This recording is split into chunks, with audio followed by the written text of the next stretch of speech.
I invented two things today. I'm not exaggerating. I made two inventions today, which I will be prototyping and bringing to market in the coming weeks. And each product might be $1 million product. You don't know. I might be on Shark Tank. I now have like 15 to 20 inventions that I've created. I stopped trying to get patents. I don't believe in the patent system.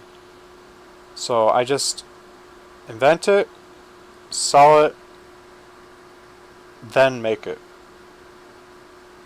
Most people invent something, get a patent attorney, sit down with them, talk about it for months, if not years, finally get a patent. Then they research manufacturing options.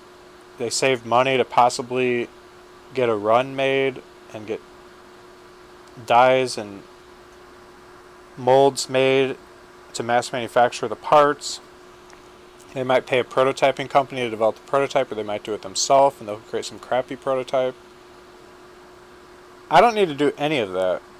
All I have to do is invent the product, list it for sale with an expertly photoshopped prototype. That's just a drawing of the item, but it looks so photorealistic that you think it's actual a photo of the actual product. And then if it sells, then I make the first one for the customer that bought it. If it never sells, then I know the product was crap and I don't waste my time prototyping or creating a company around it.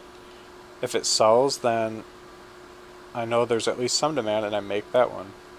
And then if another one sells, I'll maybe make one or two more. And then if they start selling faster and faster, I'll make maybe 10 of them. So I start keeping an inventory because they're selling quick and I don't want to have to drop everything every time I get a sale. So I start bulk producing them, and then I start automating the manufacture. Then I start maybe designing a machine that can speed up the manufacturing and automate further.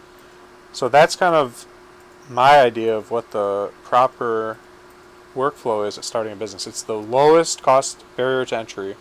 You literally can have an idea and then create in Photoshop a fake product that is according to your vision, create a product description, and then list it for sale. And then, if it sells, then you make it. I think it's a hilarious way to do it because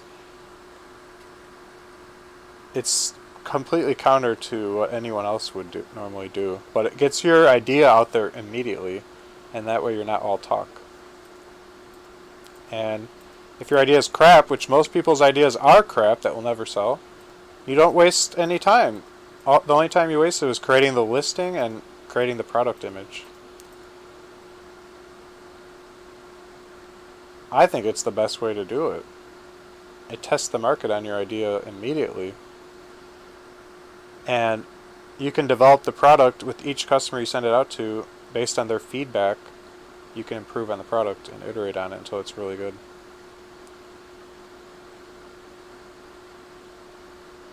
I listed a 3D printing service for sale before I even knew how to 3D print. As soon as I got my first customer order, I then built my 3D printer from a kit and learned how to 3D print, and then I filled that order. And that's how I did it. I didn't even bother to open up the 3D printer kit until I got the first order.